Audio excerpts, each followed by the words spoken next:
Hello friends, my name is Muhammad Salman and welcome to my channel Bio की पाठशाला. I create a biology channel for a biological student. So my first lecture on YouTube that it's endocrine glands, hormones and its mechanism. तो इसके अंदर हम आज पढ़ेंगे glands के बारे में, उसकी मैकेनिज़्म के बारे में, ग्लैंड्स और हार्मोन्स कितने टाइप्स के होते हैं उनके बारे में, और वो हार्मोन्स कैसे फंक्शंस करता है, कैसे किसी टारगेट सेल के ऊपर अपनी एक्टिविटी करता है, वो आज हम डिस्कस करेंगे इसमें। तो सबसे पहले हम समझते हैं कि ये ग्लैंड्स क्या होती हैं। ग्लैंड्स एक ग्रुप ऑफ सेल है जो किसी सब्सटेंस का सेक्रेशन करती है, जैसे कि एंजाइम्स, स्वेट, हार्मोन्स, ऑयल। तो जो भी हमारे बॉडीज़ के अंदर जो इन चीज़ों का सिक्रेशन करती हैं वही ग्लैंड्स कहलाती हैं। ग्लैंड्स को 3 टाइप्स में डिवाइड किया गया है। First exocrine gland, second endocrine gland and third mix gland. Exocrine glands किस तरह ग्लैंड्स है? ये एक ऐसे सब्सटेंस का सिक्रेशन करती है जो कि ब्लड के थ्रू नहीं बल्कि उस सरफेस के ऊपर सिक्रेट करती है जहाँ पर ये ग्लैंड पाई जाती है। और ये एक्सोक्राइन ग्लैंड जो होती है, जैसे कि ऑयल, स्वेट और एंजाइम्स का सिक्रेशन करती है। फॉर एग्ज़ाम्पल हम बात करें अगर इंटेस्टाइनल ग्लैंड्स के बारे में, तो इंटेस्टाइन की जो ग्लैंड्स होती है वो जिस डाइजेशन सिक्रेशन का जो सिक्रेट करती है उस इंटेस्टाइन के अंदर ही रहती है, मौजूद रहती है। ब्लड के थ्रू पूरे शरीर में सर्कुलेट नहीं होती है बल्कि उस इंटेस्टाइन के अंदर ही सर्कुलेट करती है, बल्कि फूड को डाइजेस्ट करने में अपना पार्टिसिपेट करती है। इसी तरह से हमारे बॉडी के अंदर स्टमक पाया जाता है। स्टमक के वॉल में तरह तरह की सेल्स होती हैं जो कि पेप्सिन एंजाइम्स का सिक्रेशन करती हैं, जो कि फूड को डाइजेशन करने में अपना पार्टिसिपेट करती हैं। स्वेट ग्लैंड स्वेट का सिक्रेशन करती हैं जो कि हमारे स्किन में पाई जाती हैं। फॉर एग्ज़ाम्पल जैसे कि हमारे माउथ ग्लैंड,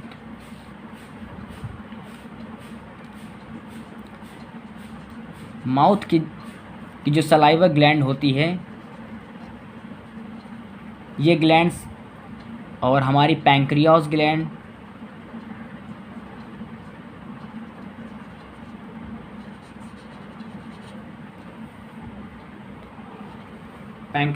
हमारी जो है एमाइलेज एंजाइम्स का सिक्रेशन करती है जो कि फूड को डाइजेस्ट करने में बहुत बड़ा योगदान करती है। दूसरा है एंडोक्राइन ग्लैंड्स। ये किस तरह की ग्लैंड्स हैं? ये हार्मोन्स का सिक्रेशन करती है। हार्मोन्स किसी ब्लड के थ्रू पूरे बॉडी के अंदर सर्कुलेट होता है, और जो उस हार्मोन्स का जो मैकेनिज़्म है, जो वर्क है, उस टारगेट सेल के अंदर अपना वर्क करता है। एंडोक्राइन ग्लैंड्स जैसे कि हमारे शरीर के अंदर, बॉडी के अंदर पाई जाती है थायराइड ग्लैंड, हमारी पिट्यूटरी ग्लैंड जो कि हमारे ब्रेन्स में पाई जाती है,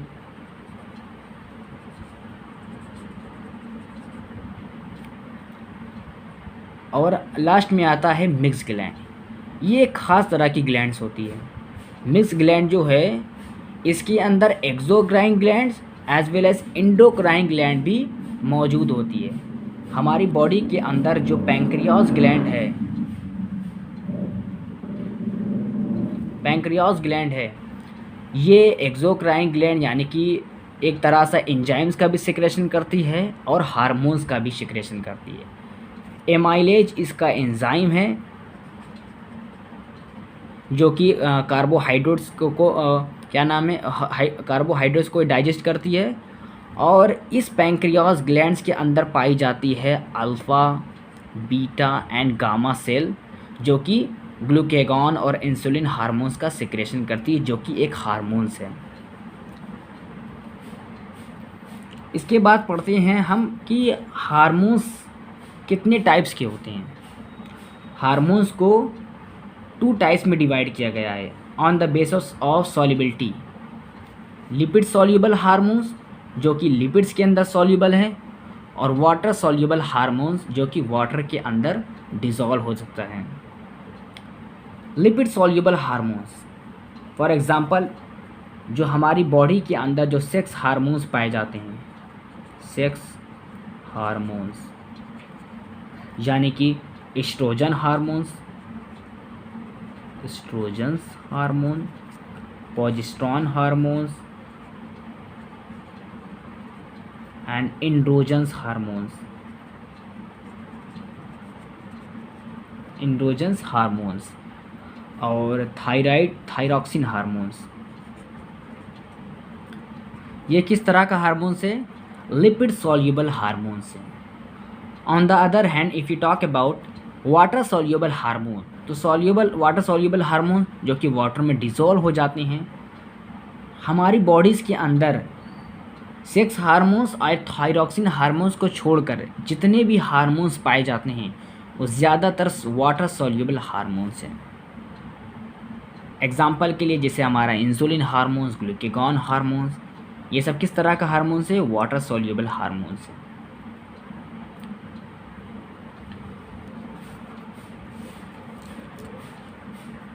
कैटेकोलामीन,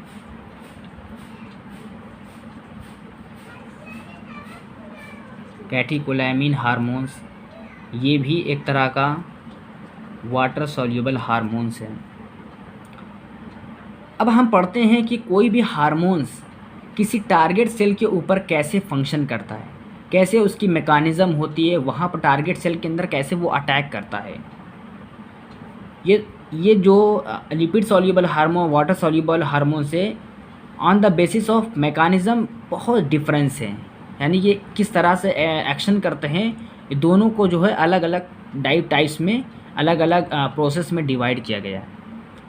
तो सबसे पहले हम पढ़ते हैं लिपिड सॉल्युबल हार्मोन्स की मैकेनिज़्म के बारे में, उसके बाद फर्दर हम पढ़ते हैं वाटर सॉल्युबल हार्मोन्स के बारे में।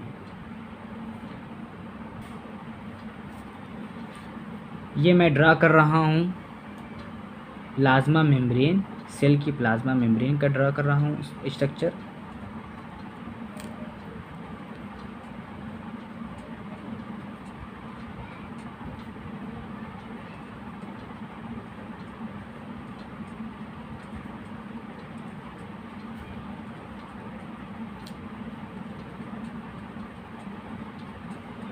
कुछ इस तरह का प्लाज्मा मेम्ब्रेन ये हमारी बन गई,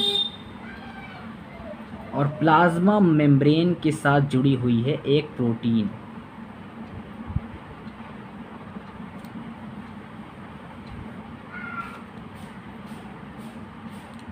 और ये है हमारा हार्मोन्स।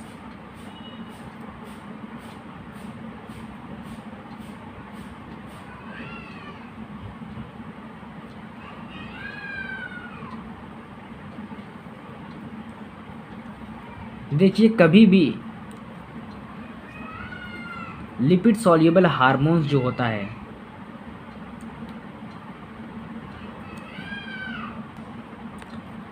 सॉरी मैं बात कर रहा हूँ लिपिड सॉल्युबल हार्मोन्स की। तो लिपिड सॉल्युबल हार्मोन्स के लिए हम जानते हैं कि लिपिड्स के अंदर ही डिसॉल्व होता है।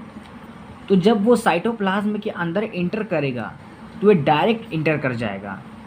मैं इसका स्ट्रक्चर बना दिया हूँ वाटर सॉल्युबल हार्मोन्स का, लेकिन इतना समझ लीजिए कि ये हमारा लिपिड सॉल्युबल हार्मोन्स है। ये जो है डायरेक्ट इंटर कर जाता है across the boundary of cell यानी कि प्लाज्मा मेम्ब्रेन, और जाकर ये अटैक करता है उस सेल के न्यूक्लियस के अंदर। और हम जानते हैं कि न्यूक्लियस के अंदर मौजूद होता है डीएनए।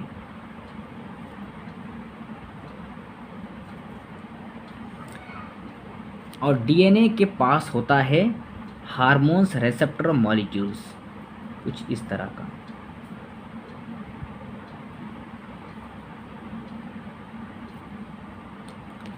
जब ये hormones across the boundary cross करके आएंगे प्लाज्मा मेम्ब्रेन की, तो ये जाकर अटैच हो जाएंगे रिसेप्टर मॉलिक्यूल्स ऑफ एंजाइम्स। कुछ इस तरीके से। फिर ये हार्मोन्स का जो फंक्शंस है वो अपना फंक्शंस का रोल जो है अदा करता है। जैसे कि ये फंक्शंस इंटर करेगा, डीएनए के साथ जुड़ते ही डीएनए जो है फॉर्मेशन करता है मैसेंजर आरएनए का। तो एक तरह से स्टिमुलेशन प्रोवाइड कराएगा डीएनए से, और डीएनए जो है ये बना देगा मैसेंजर आरएनए। मैसेंजर आरएनए का फॉर्मेशन हो गया डीएनए से। इसके वाइस वर्सा यानी कि इसके विपरीत ये भी वर्क करता है, यानी कि मैसेंजर आरएनए अगर कोई डीएनए बना रहा है तो उस डीएनए की फंक्शंस को भी रोक सकता है, यानी कि जो डीएनए मैसेंजर आरएनए बना रहा है उसको उसके वर्क को प्रिवेंट भी कर सकता है, रोक सकता है। तो इस तरीके से हम देख सकते हैं कि जितने भी लिपिड सॉल्युबल हार्मोन्स यानी कि सेक्स हार्मोन्स इंटर कर जाते हैं डायरेक्ट प्लाज्मा मेम्ब्रेन के थ्रू, और वो जाकर अटैच हो जाते हैं न्यूक्लियस के अंदर। डीएनए होता है, डीएनए से अटैच हो जाते हैं, और डीएनए का फंक्शंस ये है कि मैसेंजर आरएनए का फॉर्मेशन करता है।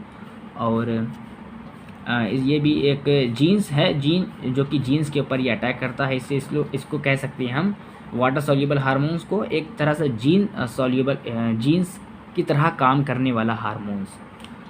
On the other hand if you talk about the water soluble hormones, देखिए water soluble hormones direct inter नहीं कर सकता है, क्योंकि प्लाज्मा मेम्ब्रेन का फॉर्मेशन होता है लिपिड से, और लिपिड्स और वाटर का कंजुगेशन हम जानते हैं कि किस तरह से होता है। तो ये क्या करेगा कि इसके पास सेल के पास मौजूद होगा प्लाज्मा मेम्ब्रेन, और प्लाज्मा मेम्ब्रेन के साथ जुड़ा होगा एक प्रोटीन, और यही प्रोटीन जो है जब कोई हार्मोन्स अटैच हो जाता है इस प्रोटीन के साथ, तो उस प्रोटीन से एक और प्रोटीन जुड़ जाता है जिसका नाम है जी प्रोटीन।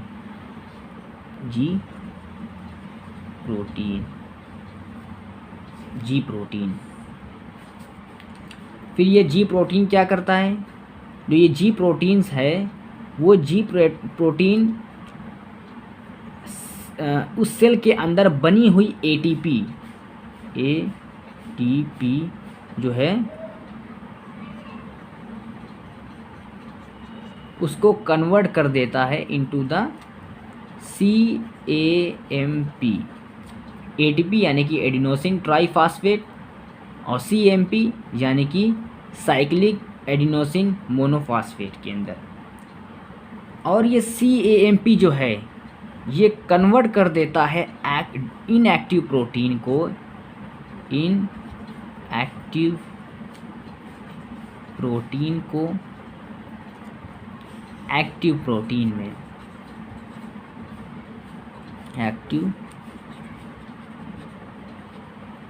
में। हम जानते हैं कि यहाँ पर पहला मैसेज आ रहा है, अटैच हुआ किसी प्रोटीन से, फिर प्रोटीन जी प्रोटीन को एक तरह से मैसेज पहुँचाता है, फिर जी प्रोटीन ATP को CMP में कन्वर्ट कर देता है। यही CMP इनएक्टिव प्रोटीन को एक्टिव प्रोटीन में बदलता है। तो यहाँ पर पहला मैसेज आ रहा है, इसलिए इसको कह सकते हैं फर्स्ट मैसेंजर। और ये जी प्रोटीन ATP को CMP में, और CMP जाकर कन्वर्ट कर देता है इनएक्टिव प्रोटीन को एक्टिव प्रोटीन में। तो इसलिए इसको हम बोल सकते हैं यहाँ पर सेकंड मैसेंजर।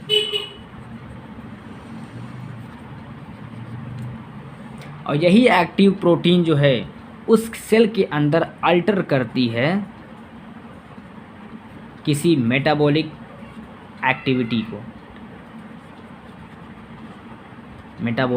एक्टिविटी को शो करेगा, या फिर अल्टर करता है उस प्लाज्मा मेम्ब्रेन की परमिएबिलिटी को,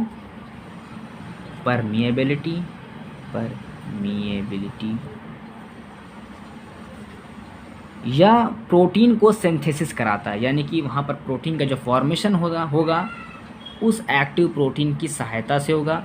यानी कि अगर उस हार्मोन्स का जो भी फंक्शंस है, चाहे वो मेटाबॉलिक एक्टिविटी करता हो, चाहे वो परमिएबिलिटी को इंक्रीज या डिक्रीज़ करता हो, चाहे वो प्रोटीन का सिंथेसिस या फिर प्रोटीन्स के सिंथेसिस को ब्रेक डाउन करता हो, किसी भी तरह का जो उस हार्मोन्स का जो फंक्शंस है वहाँ पर वो उस सेल के अंदर इफ़ेक्ट करता है, यानी कि सेल के अंदर कोई भी मेकानिज़म को स्टिमुलेट कर सकता है। तो यहाँ पर हम लिख सकते हैं कि प्रोटीन का सिंथेसिस, प्रोटीन सिंथेसिस और मसल के कॉन्ट्रैक्शंस के अंदर मसल कॉन्ट्रैक्शन या फिर रिलैक्सेशन के लिए भी हार्मोन्स का एक बहुत बड़ा योगदान होता है।